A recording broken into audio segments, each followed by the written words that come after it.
Hello game changers. இந்த வீடியோவில் என்ன பார்க்க போகிறோம் பார்த்தீங்கன்னா, ஜிம்பாப்வே அணிக்கு எதிராக வந்து இந்திய அணி முதல் T20 போட்டியில் பார்த்தீங்கன்னா வெற்றி பெற்றிருக்காங்க. குறிப்பாக பார்த்தீங்கன்னா, ஸ்ரேயஸ் ஐயர் பார்த்தீங்கன்னா கேப்டனாக பதவியேற்று முதல் வெற்றியை வந்து அவர் பதிவு செய்து இந்தியாவுக்கு வந்து அர்ப்பணிச்சிருக்காரு. குறிப்பாக பார்த்தீங்கன்னா, அயர்லாந்துக்கு எதிரான போட்டியில் பார்த்தீங்கன்னா இந்திய அணி தோல்வி அடைஞ்சாங்க. அதுக்கப்புறம் இங்கிலாந்துக்கு எதிரான T20 போட்டியில் பார்த்தீங்கன்னா அதுலேயும் தோல்வி அடைஞ்சிருந்தாங்க. அதுக்கப்புறம் பார்த்தீங்கன்னா இப்போ ஜிம்பாப்வே அணிக்கு சுற்றுப்பயணம் மேற்கொண்டு 3 T20 போட்டி விளையாட இருந்தாங்க. அதில் பார்த்தீங்கன்னா முதல் T20 போட்டியில் பார்த்தீங்கன்னா இந்திய அணி வெற்றி பெற்றிருந்தாங்க. இந்த போட்டி முடிஞ்சதுக்கப்புறம் பார்த்தீங்கன்னா இந்திய அணியின் கேப்டன் ஸ்ரேயஸ் ஐயர் பார்த்தீங்கன்னா ஒரு சில விஷயங்களை சொல்லியிருந்தாரு. அது மட்டும் இல்லாமல் பார்த்தீங்கன்னா நம்மளுடைய ஜிம்பாப்வே அணியின் கேப்டன் ஷிகர் தராஸ் அவரும் பார்த்தீங்கன்னா தோல்வி அடைஞ்சதுக்கப்புறம் ஒரு சில விஷயங்களை சொல்லியிருந்தாரு. இதை பற்றி முழுசாக பார்த்துலாம் வாங்க. இந்த மாதிரி கிரிக்கெட் அப்படி தெரிஞ்சுக்க மறக்காம நம்ம சேனலை சப்ஸ்கிரைப் பண்ணிங்க. ஃபஸ்ட்டு பார்த்தீங்கன்னா சூரியவன்ஷி பார்த்தீங்கன்னா சிறப்பாக விளையாடி அதிரடியாக விளையாடி அவருடைய முதல் அரை சதம், அதாவது பார்த்தீங்கன்னா அயர்லாண்டுக்கு எதிராக வந்து அவர் அதிகபட்சமாக ரன்னே அடிக்கல. அது மட்டும் இல்லாமல் பார்த்தீங்கன்னா இங்கிலாந்துக்கு எதிராக அங்கேயும் பார்த்தீங்கன்னா கொஞ்சம் ஸ்ட்ரகிள் ஆனார்.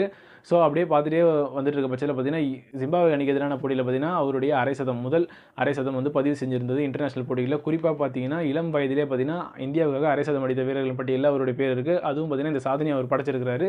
அடுத்து பார்த்தீங்கன்னா நம்மளுடைய ஸ்ரேயஸ் ஐயர் அவர் என்ன சொல்லியிருக்காரு அப்படின்னு சொல்லிட்டு வாங்க போகலாம். அதாவது இந்த போட்டி முடிஞ்சதுக்கப்புறம் என்ன சொன்னார் பார்த்தீங்கன்னா, எங்களுடைய பிளான் வந்து சிறப்பாகவே நடைபெற்றது. முதல் வெற்றி நினச்சி நான் பெருமைப்படுறேன். பந்து வீச்சில் பார்த்தீங்கன்னா நாங்கள் சிறப்பாக செயல்பட்டோம் அப்படின்னு சொல்லியிருந்தாரு. கூடவே பார்த்தீங்கன்னா இங்கே வந்து நாங்கள் பவுன்ஸ் அதிகமாக இருக்குன்னு சொல்லிட்டு நாங்கள் எதிர்பார்த்தோம். ஆனால் பார்த்தீங்கன்னா ஓரளவுக்கு மட்டும் தான் இங்கே பவுன்ஸ் இருந்தது.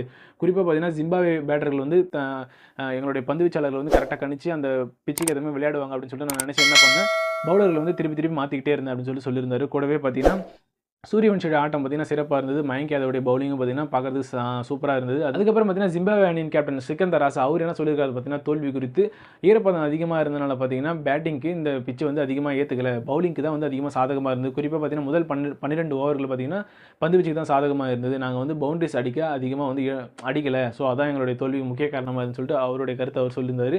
அது மட்டும் இல்லாமல் பார்த்தீங்கன்னா ஸ்ரேயஸ் ஐயர் பார்த்தீங்கன்னா 88 ஆண்டுகால வரலாற்று சாதனை முறியடிச்சிருக்காரு. அதாவது தோனி பார்த்தீங்கன்னா இதுக்கு முன்னாடி பார்த்தீங்கன்னா கண்டினியூஸாக வந்து 7 டாஸ் வின் பண்ணியிருக்காரு மேட்ச்சில். அதுக்கப்புறம் பார்த்தீங்கன்னா இப்போ ஸ்ரேயஸ் ஐயர் பார்த்தீங்கன்னா தொடர்ந்து 8 முறை வந்து டாஸை வந்து வின் பண்ணியிருக்காரு. ஸோ 88 ஆண்டுகால சாதனையும் பார்த்தீங்கன்னா ஸ்ரேயஸ் ஐயர் முறியடிச்சிருக்காரு. ஸோ இது பற்றின கருத்து என்ன சொல்லிட்டு நீங்கள் மறக்காம கமெண்ட் செக்ஷனில் கமெண்ட் பண்ணிட்டு போங்க. இந்த மாதிரி கிரிக்கெட் அப்படி தெரிஞ்சுக்க மறக்காம நம்ம சேனல் சப்ஸ்கிரைப் பண்ணிங்க.